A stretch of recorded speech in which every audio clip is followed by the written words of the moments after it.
Good morning, everybody. Margarita Stralaga, United Nations Program Regional Director for the Regional Office of Latin America and the Caribbean. Mr. Juan Hofmeister, co-chair for the United Nations Framework Convention on Climate Change Adaptation Committee. Mr. Tomás Schuffer, chair of the subsidiary body for scientific and technological advice. And I would like to take this moment to also thank the Polish government for its leadership in the establishment of the REDD+ framework and the International Mechanism for Loss and Damage. Good morning and welcome to Panama. I am honored and pleased to address such a distinguished gathering of delegates representing the Global Adaptation Network of researchers, scholars, development practitioners, and policymakers from all over the regions of the world. Thank you for coming to Panama and making time in your busy agendas to constructively and collaboratively address the current knowledge and networking gaps in the continuous struggle to adapt to an evolving climate change reality. I would like to especially thank the governments of Japan, Norway, and Spain for their kind and timely support to convene this Global Adaptation Network Forum and the second Adaptation Forum of the UNFCCC Adaptation Committee here in Panama, and also salute UNEP, GAN, CIAT, and UNFCCC for working hand in hand to advance this global effort to mainstream adaptation knowledge and networking into policy making for sustainable development. The issue of adaptation to climate change offers an opportunity to revisit our global commons, as well as the ways in which we interact amongst ourselves and in society. Climate change is the greatest collaboratively challenge humans have ever faced. How to peacefully sustain our livelihoods on Earth while ensuring a resilient climatic system for our children and future generations will take the best and brightest minds working together towards a common goal, and that is why we feel that this meeting and others like these are so very relevant. For the last 3 decades, our governments have engaged in negotiating a multilateral regime to limit the levels of greenhouse gases in the atmosphere, while trying to stabilize climate resilience. Since Rio in 1992, we have made significant progress in Kyoto, Bali, Cancun, Durban, Doha, Warsaw, and Lima. In this regard, our government is fully committed to leave Paris with a legally binding agreement that guides humanity through a more sustainable pathway for the sake of our planet and its inhabitants. At the global level, Panama has had an active role in adapting to climate change. During my first tenure as head of our National Environmental Authority in the 90s, Panama actively engaged in the implementation of the various COP decisions that resulted in the first generation of vulnerability and adaptation assessments. In October of last year, our government pledged $1 million to the recently created Green Climate Fund, becoming the highest developing country donor per capita. At the regional level, Panama hosted the first GEF-funded regional project and capacity building for Adaptation Stage 2 in Central America, Mexico, and the Caribbean. Our country is also hosting the Regional Visualization and Monitoring System, SERVIR, an open regional computational facility dedicated to assist countries of the region to mine state-of-the-art satellite data and imagery in real and near real time for climate, land, and environmental assessments.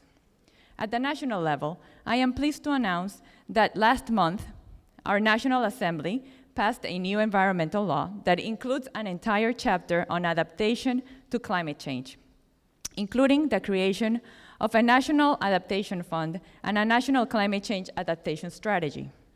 Our National Climate Change Committee includes 27 government institutions and is playing a very active role in mainstreaming climate change into sustainable development at the national level. And at the international level, is working very closely with developed, developing, and least developed countries to achieve the necessary regional and global climate consensus. I hope you have a fruitful forum and explore ways to bridge gaps and further strengthen your global, regional, and national knowledge networks while exchanging and sharing experiences and lessons learned in adaptation to climate change. Thank you very much and enjoy your stay in Panama. I now turn to my UNEP colleague, Margarita Stralaga, the Director of the Regional Office of UNEP for Latin America and the Caribbean, based here in Panama. Thank you. Muchas gracias. Y buenos días a todas y todos. Me van a disculpar que voy a hablar en inglés, pero espero que los que no hablan inglés tengan su sistema de traducción simultánea muy cerca. I want to thank the Minister and Thomas for being here with us this morning in this opening, but also to thank all of you for having selected Panama as the host for this very important global meeting. I wish to thank Japan, Spain, and Norway, because of course without their support this wouldn't have been possible. So we really appreciate this opportunity of having more than 30 countries present, the 4 global climate change networks that we have, and also representatives of various national and international organizations working with climate change. And I remember when Japan asked me to participate in this GAN meeting in Rio, and I learned a lot about GAN at that meeting. And I was very proud to see that Regatta, our regional effort, was part of this big initiative that would promote this experience sharing and knowledge sharing, which of course is very well aligned with the priorities that we have in this region, because independently each and every one of us has a lot of information, but the challenge is how we can really share between all of us this information. And the Adaptation Knowledge Initiative that was just launched at Lima in December, known as LACI, that will be discussed during this forum, could be very well linked to this South-South cooperation process that our Ministers of Environment for Latin America and the Caribbean decided to establish in the meeting that we had in Los Cabos in April last year. So we can see already important opportunities of cooperation between this initiative and what our efforts in this region. We know, and we have discussed a lot about the issue of adaptation. We know that our region contributes very little to greenhouse gases worldwide, depending on who is counting, between 9% and 12%. But we know that climate change has already arrived in the region, and we know we need to adapt. So we have some of the most vulnerable countries in the world to climate change in this region. We have Central America, and we have also the small island developing states. And therefore, these networks as platforms for discussion are key to learn from each other on how to adapt, what are the methods and techniques, and what works and what doesn't work. And also to promote that connectivity between centers of excellence, ministries of environment, ministries of energy, ministries of transport, because adaptation is a multi-sectoral issue that requires a lot of support from many parties to be able to advance. Regatta in our region, our platform that is strong and alive, mainly thanks for the hard work from our colleagues and friends from Spain who pushed so hard UNEP to get into this and who helped us build this very important network and platform, has been in operation for 4 years. We have many achievements, and really Regatta has become the regional reference for climate change information exchange, has provided support to 20 countries in the region through technical assistance, capacity development, virtual community of practice, and pilot projects on the ground. It has also strengthened the centers of excellence, some of them that will be here during the forum, sharing with you the experiences and the lessons learned, and managed to establish this very important intersectoral dialogue, because we have been very actively working with ministries of energy, ministries of agriculture, ministries of transport, because as I said before, climate change affects all the sectors. We have more than 4,000 users registered in the platform in the 8 communities of practice that have delivered 73 virtual seminars. And evidently, for our region, as I mentioned earlier, it's very important that this is done in Spanish. We value very much the global platforms and the other regional platforms in English, but you have to bear with us that a lot of our people cannot communicate in English, as we all wish to be able to do. So we do need to strengthen this Spanish-speaking platform for the benefit of all our citizens and centers of excellence. So also, Regatta serves as a basis and dissemination platform for other UNEP initiatives. For example, the adaptation-based approach for mountains, the pilot that we are doing in Peru, or the pilots we are doing in Colombia and Peru on microfinance for adaptation in agriculture. So all our efforts on national adaptation plans, on disaster risk management, in urban ecosystem-based adaptation, and any other climate change initiatives, we are linking them to Regatta so that everybody has an opportunity to see what we are doing. On the way forward, we think that we need to reach at the local level. We are tending to stay in a very high up level now. With all the progress we've made, we need to get down to the municipalities, to the rural areas, where we can make a larger difference, because they are in charge of the resources. So how we can bring this down to that level. And this forum offers an important opportunity to discuss and expand ideas and areas of work for the future. And obviously, we can learn a lot from the regional platforms. So this is, again, an opportunity to coordinate and define how we are going to exchange information between these regional networks for the future. So with that, I wish to thank you all. I also hope that you won't be spending too much shopping in the mall. Don't be tempted. It's very good shopping, but you have to wait until the meeting is over, and you will have plenty of time. And also, dancing and eating in Panama is a great opportunity to make friends and to get to know other cultures. So we also hope that you would really enjoy Panama. Thank you very much.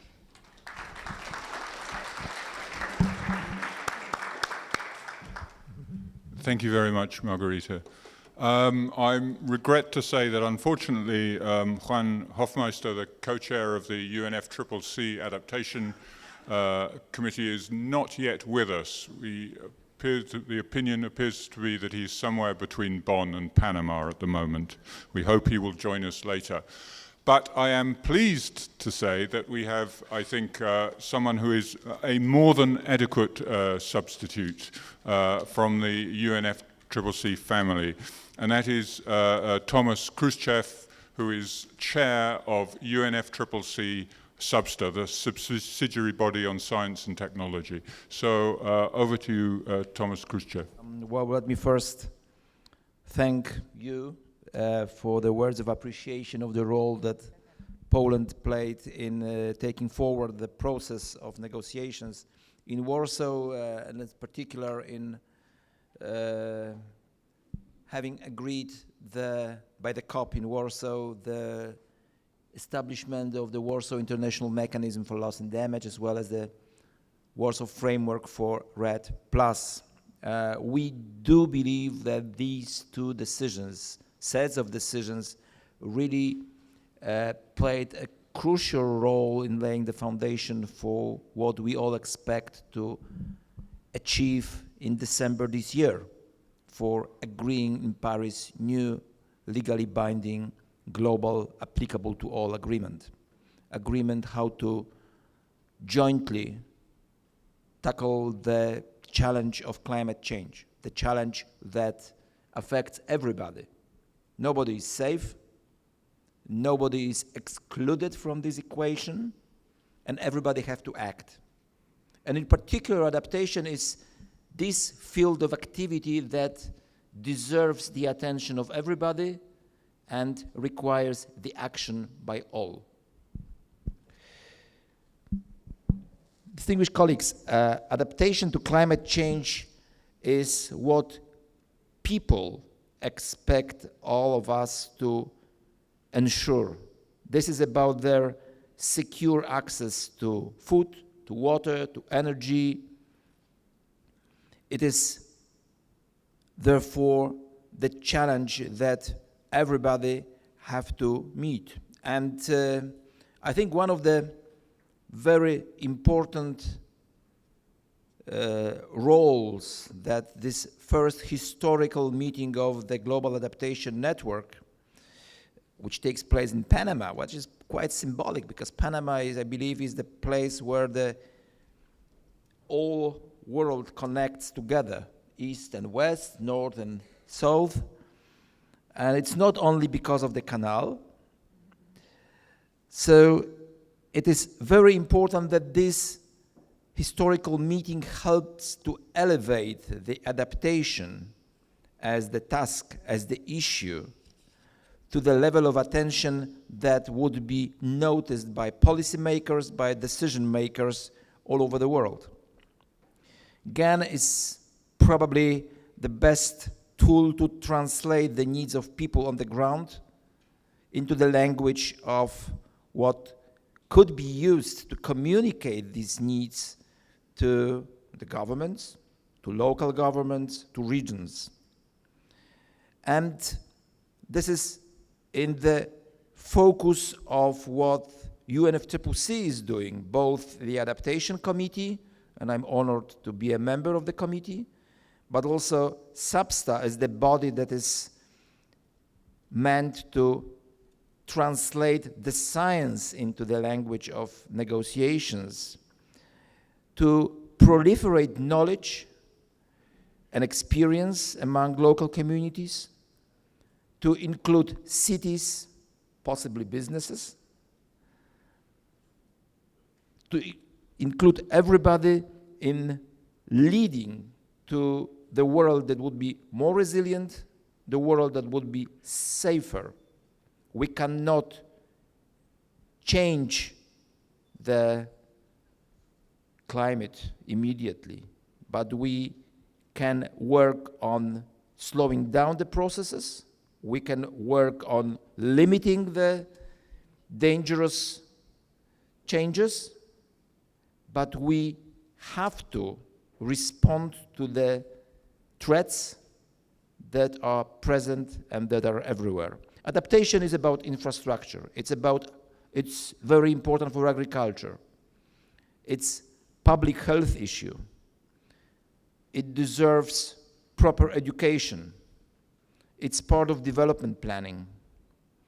It's, as I said, energy, water, and food security. It's prerequisite for the development. It's prerequisite for sustainable development of developing countries. Distinguished colleagues, I wish you a very fruitful 2 days, and, well, let's hope that we'll leave Panama with good ideas how to make it happen. Thank you.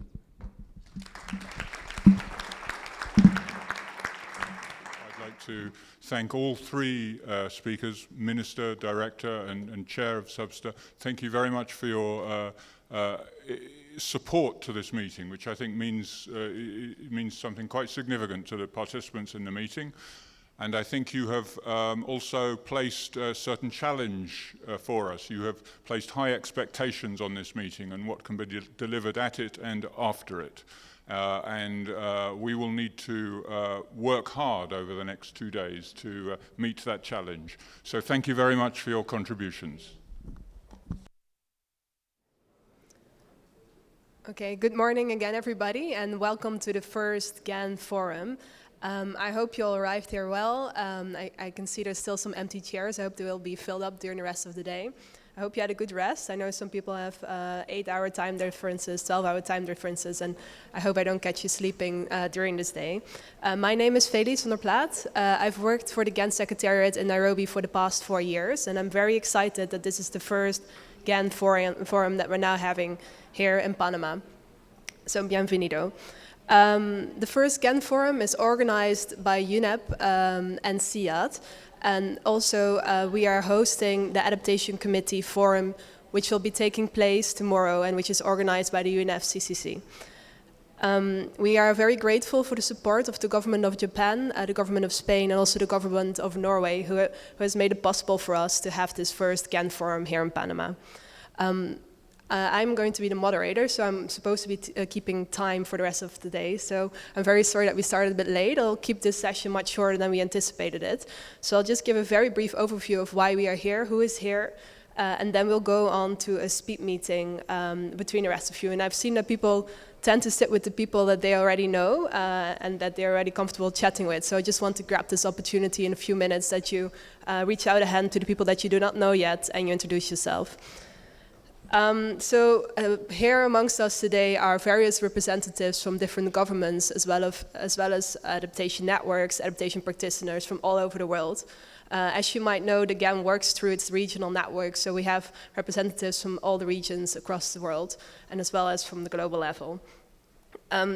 We have 2 days of workshop, and today we'll focus on what is adaptation knowledge, which gaps are there in adaptation. And tomorrow we'll focus on how are we going to fill these gaps. And also, as I said, tomorrow we have the UNFCCC Adaptation Committee Forum. I want to give a very brief note on logistics. CIAD has been so kind to organize this workshop with us, and we have a very nice person, Wilson, that I don't see because he's sitting outside arranging everything. But if you have any questions, go to Wilson. He's been sitting outside handing out name tags. If you don't have one yet, I can see some of you are not wearing it or might not have it yet. Please talk to him so that we can all see what your name is. Also, if you have any questions regarding the hotel or regarding the receiving of DSA, please talk to him. A DSA is available for the people that are supposed to receive it from 11 today until the end of tomorrow. Finally, I would like to just say that at the end of the day, there's a social hour, which will be in, I think, a room that's two doors down. There will be drinks, and it will give us an opportunity to talk to each other and do some networking, because that's what we're here for. I won't take much more time. I would now just like to ask you to maybe get off your chair and introduce you to some of the people in the room. Say who you are, where you're from, why you are here, and what you're hoping to get out of this meeting. So maybe just 5 minutes, and then we move to the next session.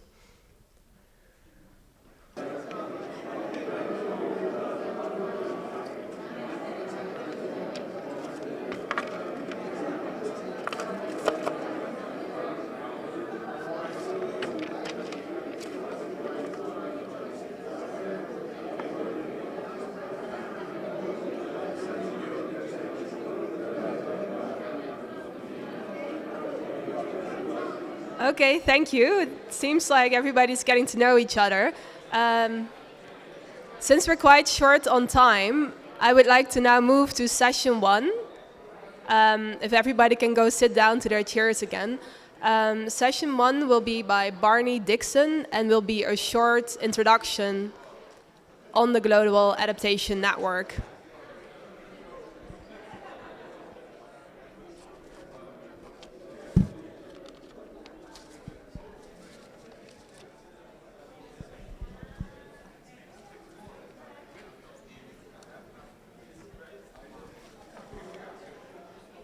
Okay, good morning again, everybody.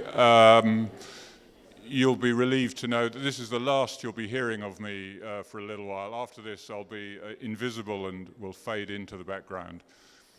But what I want to start by doing is giving you a very brief overview of the Global Adaptation Network itself. So what is our overall goal? Our overall objective is to help build the climate resilience of vulnerable communities, ecosystems, and economies through the mobilization of knowledge for adaptation. So it is the mobilization of knowledge that is our sort of core activity. In order to do that, we work through regional networks. And not just, in a sense, that is to understate the issue. GAN is nothing without its regional networks. The regional networks are the core of the Global Adaptation Network. They provide the real substance and I would say the majority of the work that happens under the global network umbrella happens within the regions. At the moment, we have 4 regional networks in Regatta in Latin America and Caribbean, which you heard a little about from Margarita just now. The African Adaptation Network for Africa, the fairly newly established, network in West Asia, but I think it probably does have the best name, the most appropriate name, or acronym, WARN, West Asia Regional Network. And then, last but certainly not least, APAN, the Asia and Pacific Regional Network. And as you can see from that map, there is a bias to the more southern part of the globe. That's in itself no bad thing at all, but together we have identified the need, if we are truly to be a global adaptation network, to extend a little further northwards. And as one of our steering committee members pointed out yesterday, there is much that those more northern regions can learn about adaptation from their southern neighbors. So we are exploring ways of how maybe a European and a North American network may be established over the next year or two and to be affiliated to the Global Adaptation Network. There is, you see this little graphic in the top left corner where here you see the Global Adaptation Network in the center, and then the 4 regional networks clustered around it. In some ways that does oversimplify, because it implies that each network is identical in form and structure. Each network does have its own history, its own institutional structure, its own funding streams, its own ways of working, which are, work in that region. So I think it is important that GAN is able to accommodate a degree of diversity in the way in which the individual networks are structured. So what does GAN do at the global level? We are engaged in prioritizing the knowledge that is needed to engage and efficient and effective and equitable adaptation in the regions and globally. We provide a platform for sharing knowledge globally, often knowledge that is generated within the regions. We provide a place for or a means of connecting the regional networks together, facilitating knowledge sharing and exchange between the networks, but also providing a route, a mechanism by which the work of the networks can feed into and inform global processes. And particularly here, how we can connect more closely and more strongly with the UNFCCC and its various bodies. And that was one of the themes of our steering committee, which we held yesterday. So just a quick taste of some of the recent activities that the GAN at the global level has been engaged with. This is the Adaptation Gap Report, was a initiative of UNEP, and the first global Adaptation Gap Report was launched at Lima at the end of last year. It's described as a preliminary assessment. And now GAN is working with, or UNEP is working through GAN to extend the work of that initial preliminary assessment, and we're exploring ways very actively of developing regional gap reports and taking the work at the global level forward with more sort of deeper analyses. The Lima Adaptation Knowledge Initiative, which has already been mentioned, again, a UNEP initiative working in collaboration with the UNFCCC.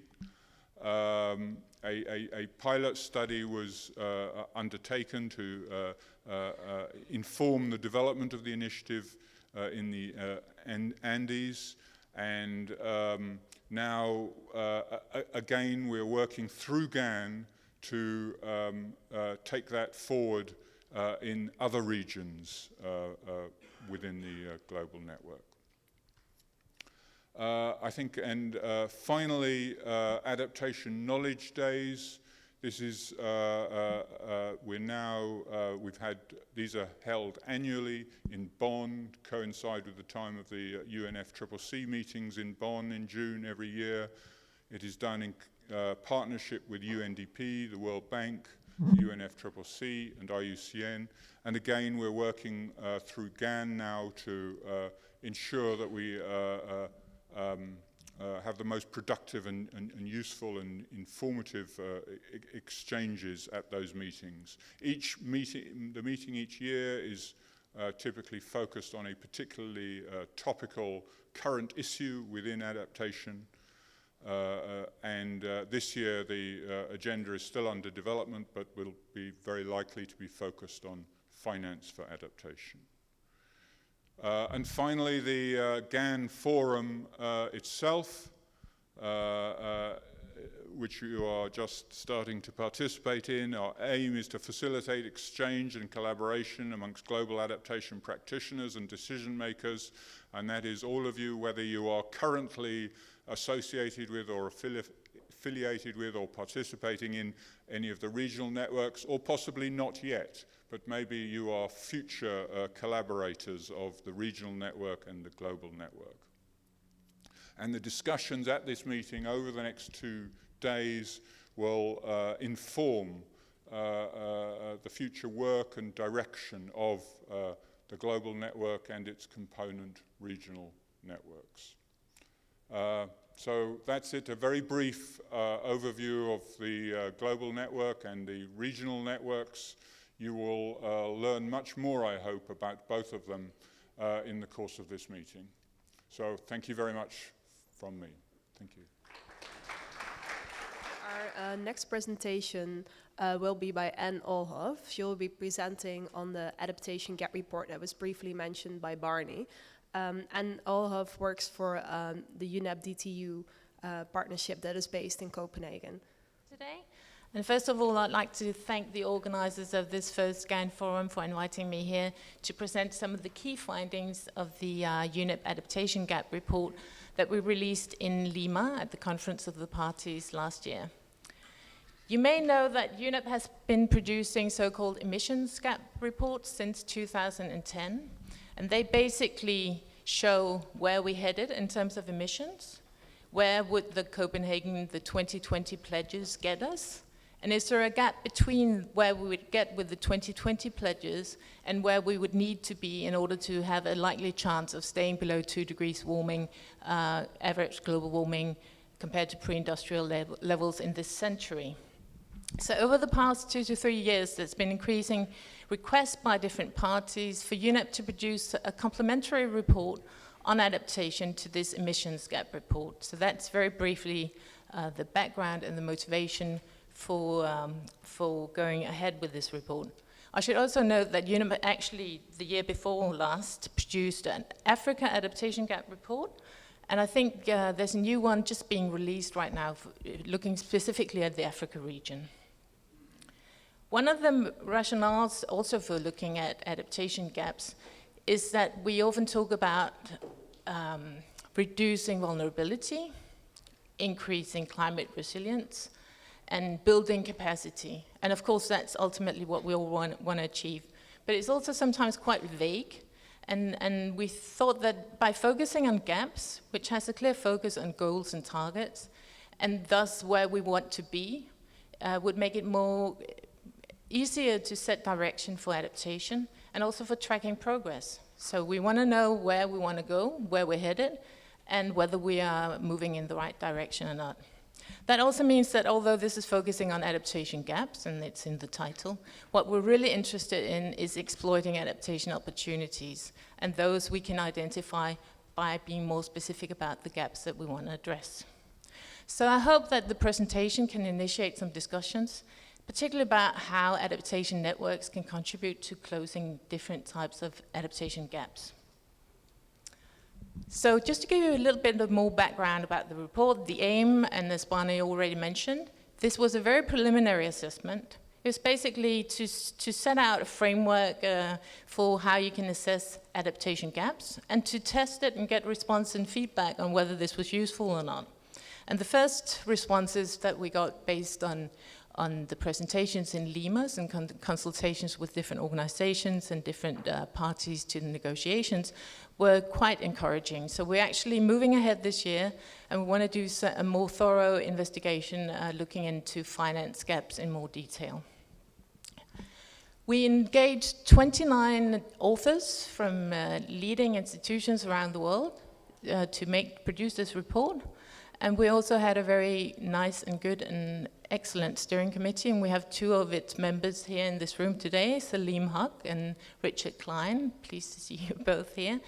And we also draw on the advice from a number of advisors around the world, and we had an extensive external review process, and we also engaged the regional offices of UNEP in this process. And based on their guidance, this first report looks at developing countries, not because adaptation is a developing country issue or challenge, but simply because all the available knowledge shows us that adaptation needs are likely to be higher in developing parts of the world, and often adaptive capacity might be lower there. We also focus on the relatively short to medium term time frame, because this is often the most important when we look at framing adaptation decisions and action. And finally, we have our main focus on adaptation gaps associated with staying below the 2 degrees target, although we do consider higher emission trajectories as well. So just as for the emissions gap report, we can define an adaptation gap quite generically as the difference between where we are in terms of actually implemented adaptation and some societally set goal for adaptation. And it should be noted that estimating the adaptation gap report is far more challenging than looking at an emissions gap. And this is obviously mainly because we don't have an agreed global goal for adaptation, and we don't have any simple agreed metrics for measuring adaptation. Furthermore, of course, adaptation, as we all hear constantly, is a response to often very specific climate change risks and impacts, and these are local, and they also vary over time, which makes it more complicated to look at and assess adaptation gaps. Notwithstanding this, we've set up like a very simple conceptual framework, and this is only conceptual. It doesn't illustrate any actual adaptation gap. But you can actually apply it at the very aggregate level, or you could look at a very specific climate change risks at very local levels. But just to illustrate how climate change impacts may develop from present to the medium term, and that you can actually reduce the impacts by increasing the level of adaptation effort. So if we take the upper line, that is basically illustrating continuation of current level of adaptation efforts, which would result in an increase in impacts and risks over time. But if we instead move to the second line, illustrating adaptation actually implemented, you can see that the difference there is the impact reduction you've achieved. As you'll notice from the figure, this line is higher than the societally desirable adaptation, which is basically what you could say would be our adaptation goal or target. So you can define the difference between these two lines as an adaptation gap. As you also see, it's actually possible to move from that societal goal down lower to the technical and physical limits to adaptation. Now, for a number of reasons, we may end up in a place where we actually tolerate impacts that are higher than what is technically and physically possible. For instance, if we're looking at very low probability risks that have high costs associated with them, or because we simply face competing goals for resources. So one way of looking at this is also, as I said, we can look at it as gaps and we can look at it as opportunities. And if we take the whole span from the continuation of current level of efforts, adaptation efforts, and down to the technical and physical limits to adaptation, that span indicates what you could call an opportunity space, or the potential for limits to adaptation for reducing climate change risks and impacts. And that is actually quite similar to what the latest IPCC report, the fifth assessment report, looked at. They have quite a detailed illustration of representative key risks for different developing country regions, also illustrating the potential for and limits to reducing them both now in the short term and in the longer term. And in this report, we basically took some of them out to illustrate the differences in potential. I'm not going to go through it. It's in the report if you want to look at it in more detail. But basically what this tells us is that there are wide differences both in the potential for reducing risks and impacts of climate change now in the near term. And that goes both across countries, across regions, and across types of risks.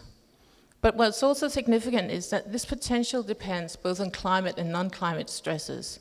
So in several instances, it's actually possible both now and in the near term at least to reduce climate change impacts to levels that are below current levels, which illustrates that, the interlinkages also with development issues. And what we also found when we looked at these key representative risks in different regions was that three aspects that sort of go through all the different risks and potential for addressing them is that finance, technology, and knowledge would play a key role in realizing this adaptation potential. So those are basically the three areas that the report looks at in more detail. And as I see from the agenda, we'll be focusing quite a lot both on technology and knowledge throughout the sessions of today. So I hope this can sort of just initiate it. So taking the funding gap, or the finance issue first, we can define an adaptation funding gap simply as the difference between the costs of meeting a given adaptation target and the amount of finance available to do so. Well, obviously, we don't know what the finance available will be in 10, 20, or 30 years. But what we did was to look at assessing available cost studies and estimates, and then compare them with current finance going into adaptation. And although we realize that this is a sort of an inaccurate proxy, it at least gives us some kind of idea about the different levels and whether there's likely to be a funding gap or not. And one of the conclusions of the report is, not so surprisingly perhaps, that a major adaptation funding gap is likely, especially if we look a little bit further into the future, unless we get new and additional finance available for adaptation. If we look at the cost estimates, current global estimates are basically referenced in the IPCC fifth assessment report and build largely on the World Bank Economics of Adaptation to Climate Change study from 2010. And they report global estimates of adaptation costs in developing countries of about 70 to 100 US billion dollars. A number of reviews of these estimates have indicated that they might be on the low side, mainly because they only have partial covers of sectors and impacts. They generally assume that there's no uncertainty. They don't consider policy costs, and they also tend to assume that we keep below the 2-degree increase in global warming. So their conclusions are, to a large extent, that costs are likely to be 2 to 3 times higher than these estimates. In the report, we also considered bottom-up estimates of costs, and looking at about 50 national adaptation cost studies, we found that costs might even be 4 to 5 times higher than what is globally, than what is currently referenced in key resources. And that's mainly because these national studies are grounded in current policy. They also tend to cover more risks. They consider emissions going above what is aligned with the 2-degree warming. They have more realistic assessments of the actual cost of delivering adaptation on the ground. We simply don't know what the costs of adaptation are, but we do know that they're likely to be significantly higher than what is currently reported. And just to illustrate, we did some runs with the at-rise model, showing that if you go from a 2 degrees to 4 degrees world, costs could double, adaptation costs could double by 2050. Turning to available finance for adaptation, we actually found quite an encouraging and positive story. Public finance flows, which includes both development finance institutions, official development assistance, and specific climate funds, to developing countries reached around $22.2 billion in 2013. And what we found was that adaptation finance flows have increased in recent years, that they are increasingly mainstreamed into development cooperation, and that although climate funds presently are quite low percentage of the total adaptation finance available, there's been a large increasing trend over the past 10 years, and obviously with the commitments and pledges to the GCF, that is an even more encouraging story.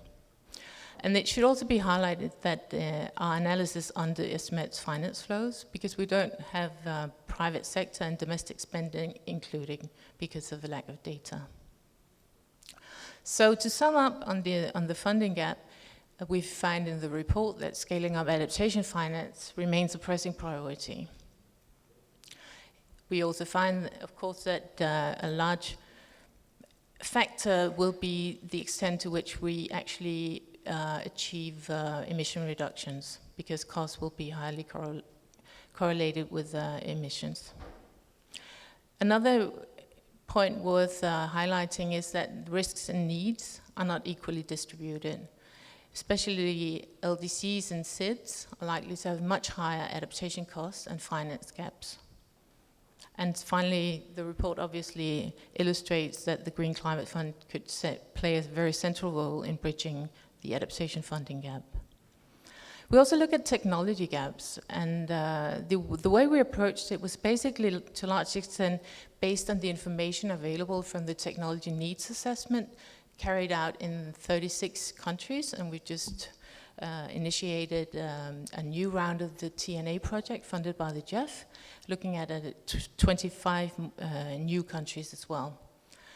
So we look at adaptation technology gaps in the report by looking at what has been perceived as main gaps and main needs in the technology needs assessments that countries have undertaken.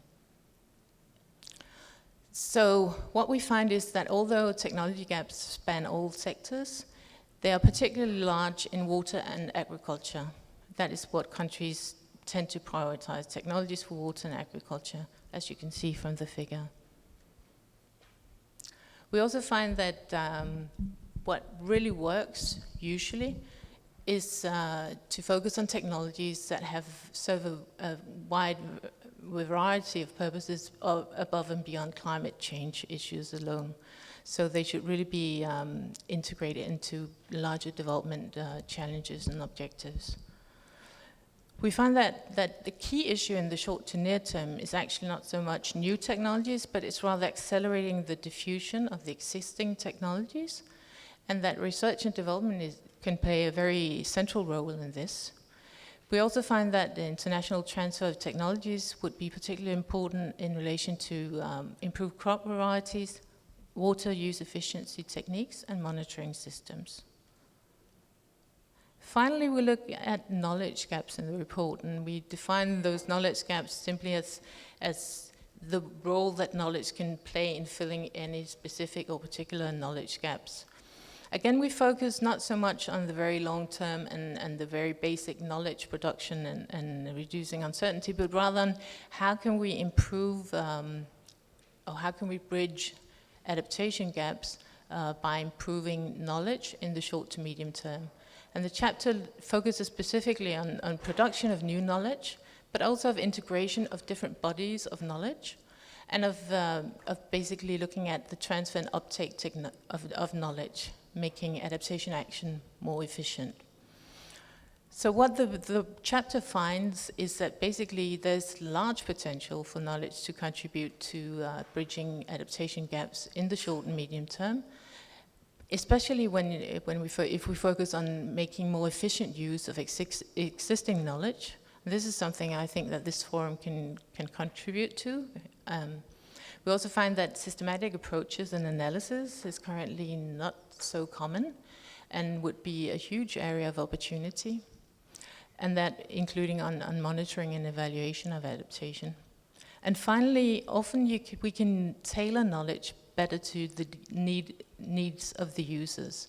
And this could be at the very local level. It could be simply making sure that the right information goes to farmers in remote areas to improve the management practices. And it could also be in relation to making sure that policymakers have access to information that they actually find useful in a format that they find useful. And just to end and illustrate with one of the activities and projects undertaken by the Climate Technology Center Network, and I know we have Jason Spenceley here who will be talking more about the CTCN. This is one of the requests that came from Colombia, which I think illustrates how they want to address some knowledge gaps related to adaptation in quite a useful way, and also illustrates how it can be useful for a number of different purposes.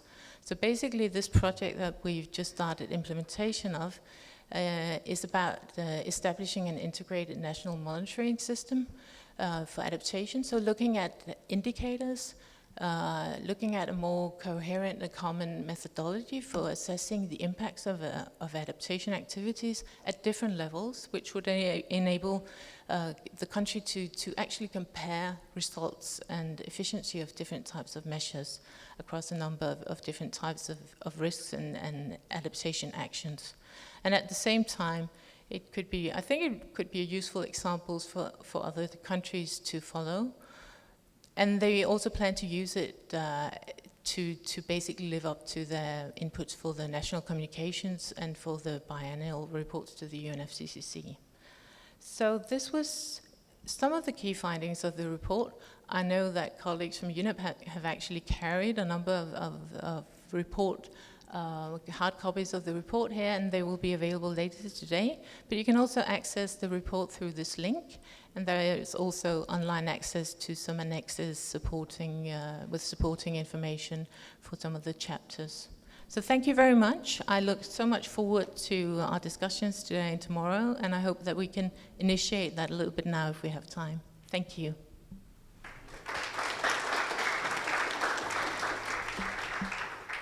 Thank you, Anne. So we have 30 minutes remaining, and I would like to take some questions from the audience. I'll go around with a couple of mics that are here, and we'll write down the questions, and we'll get back to you.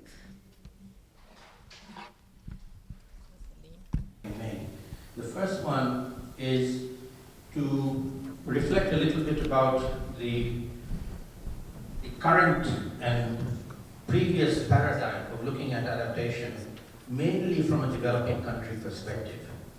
I think this is now outdated. The costs of impacts and the costs of adaptation in the developed world will be orders of magnitude bigger than developing countries. I'll give you one small example from the United Kingdom where I live. Last year we had a flood which caused damage of roughly £1 billion in the UK. The magnitude of the flood In Bangladesh, we wouldn't even consider that a flood, but in the UK, it was a big event. The UK spent roughly £1 billion in adapting to the impacts of that flood in one river in the south of England. Now compare that with the Least Developed Countries Fund, which is supposed to support adaptation in 48 least developed countries. The amount of money there is $500 million. Right? So what they will spend at home to protect their own citizens will dwarf anything that they will spend on the poor countries. We need to keep that in mind. So the impacts of climate change and the adaptation to climate change in the rich world is now much higher on the agenda. If you look at the impacts of the drought in California, $50 billion. Look at the impacts of Sandy in northeastern US, $80 billion. Those are orders of magnitude bigger than anything. All the developed world together will not be the same order of magnitude of funding that is going to be required and will be given to the citizens of the rich countries because they will have to respond to their own citizens. One important dimension that you now need to take into account. You can't ignore that anymore. The second dimension is, since Warsaw now, we have a third issue that we need to be reckoning, and that is loss and damage. And we want to be thinking about it potentially next year, starting a series of a loss and damage report. That is a big issue in future, and it is essentially how do we minimize loss and damage in the future, but also recognize that there will be inevitable loss and damage, and how are we going to deal with that? I think it's something that is now on the agenda and something you need to start thinking about, doing something about. A gap is basically something between where you are now and where you want to go in the future. This idea of where you want to go in the future relates to some extent the idea of an adaptation goal. And there are discussions under the UNFCCC about a global adaptation goal. So in the follow-up to the publication of this report, have there been discussions about linking the Global Adaptation Gap report, or the notion of a global adaptation gap, to that of a global adaptation goal? Sure, I can start with the last question. I think that's an excellent point. And of course, this is not that we focused only on finance, technology, and knowledge does not mean that we don't consider that there are other gaps that are equally important. It's actually also mentioned in the report. We wanted also to include some aspects of policy, institutions, governance, which may be like the biggest challenge for actually making adaptation more effective on the ground. We didn't have time or room to do so in this report, but it's definitely something that would be very interesting to look into in more detail in future reports. And yeah, maybe I'll just do them in reverse order. So Richard's comment on the notion of a global adaptation goal, a global goal for adaptation. Yes, it was very much something that we discussed, and that was very high on the agenda last year as well. We did not want to propose a specific global adaptation goal. We think that actually some of the discussions that we had is that it's going to be very difficult to aggregate adaptation gaps into one global adaptation gap and goal. And the only area where you've really tried to do so is on the finance and costing side, where you can sort of say that that's the only attempt of establishing one unit of measurement, a metric for measuring adaptation. And I also think that the requests or the ideas regarding a global adaptation goals were very much focused on finance and financing of costs, but it's definitely relevant. We wanted to mainly feed into discussions and inputs to negotiations rather than trying to take a normative approach on what a global goal should be or could be. And then finally, Salim, I think, again, very excellent points. We do see that countries spend, especially developed parts of the world, do spend extreme amounts already on mitigating the adverse impacts of climate change and climate change risks and impacts. And yes, I totally agree with you. But we also see that mainly the economic losses are because we are looking at the developed world. But yes, I totally agree with you. But what I sensed from the presentation was much emphasis in terms of the funding gap for adaptation. But I was wondering if you had some analysis in terms of what actually is needed on the ground in terms of activities, for countries if they could do, or maybe the financial gap was related to specific activities and how much those could cost. I'm not sure, because I see a delink of the actions and the finance that is needed to fund them. So maybe if you could shed more light on that. It's a question and a comment. My name is Gabor Veric. I'm a regional technical specialist on climate change adaptation for United Nations Development Program for Latin America, Caribbean. Panama is home. And I actually wanted to comment related to Richard's comment and to link it with the adaptation goals. That perhaps in the future, when the next generation of this kind of reports coming out and more contextualized in regional, national context, I think would be very useful to link with the NAP process, the National Adaptation Planning process, where I think the needs will be assessed and then targets set, and I think that will be an interesting opportunity to link with this kind of analysis. The ambition was really to feed international discussions, and these are normative issues. What should be the targets is really a national or local decision. So maybe the ambition was more to feed into national discussions about what should we focus on, what is realistic in terms of targets for specific adaptation in specific key areas of risks and adaptation action. What the report did look at, and that's addressing the second question regarding the costs and the cost numbers in there, is that basically what we did was we reviewed both top-down estimates of costs, basically looking at how much investment would be required in infrastructure to make up for adverse impacts of climate change, and then compare them with the national bottom-up studies that do consider national processes and priorities in more detail. So we do get these differences in cost estimates depending on the information that we look at. And then the first question regarding why is it more costly, I think it's mainly that the risks are unequally distributed. We do see that climate change impacts vary quite a lot depending on whether you look at especially in the short to medium term, it could even be favorable to large part of Northern Europe, for instance. Whereas the implications for certain areas, especially in least developed countries and for the SIDS, the impacts could be quite severe already in the short to medium term. If you look at costs in terms of economic losses, then as pointed out by Salim, you would probably find that the costs in terms of economic losses would be higher in many parts of the developed world. So it's mainly in terms of the unequal distribution of impacts and risks. I fully appreciate his comments on that. I think it's really an important point. I think from the developing country perspective, from the US perspective, I think two things come to mind for me immediately is that I think it's fair to say, as a country and as various regions within a country, we woefully underestimated the vulnerability of that infrastructure and the cost of maintaining that infrastructure in the face of that vulnerability. So I think these were all a series of wake-up calls that were hugely expensive. I mean, even this one in Boston now, the snow now, will be yet another one of these huge, huge costs coming down the road.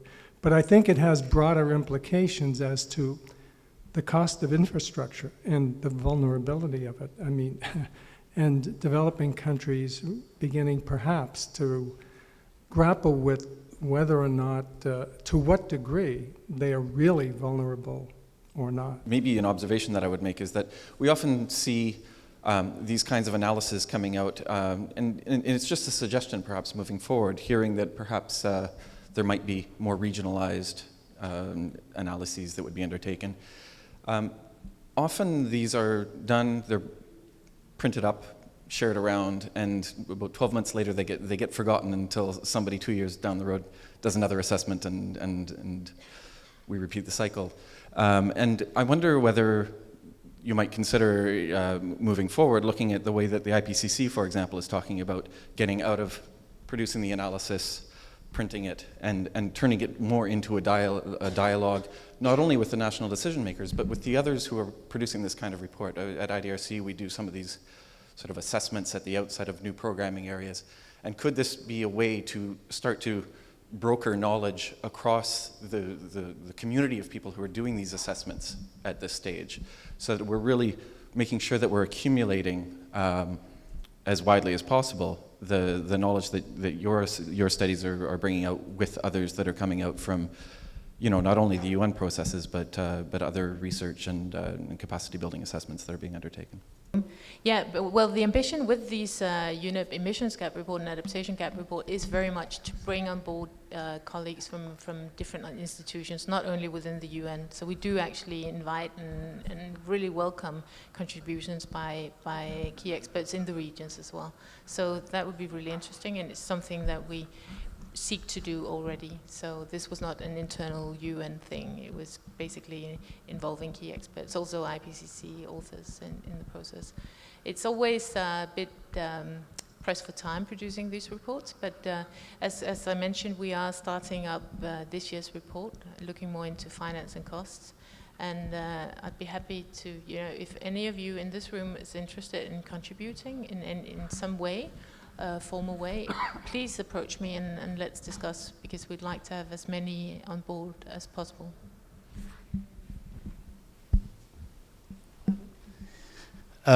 Good morning. My name is Muzharul Alam. I work as a regional climate change coordinator for UNEP for the Asia Pacific regions. This is related to the whole discussion on the adaptation goal. And that's basically, as you said, the gap between where we are and where we want to reach. And as you mentioned that, and I believe that also, it's going to be harder and maybe impossible to have one adaptation goal aggregating several goals.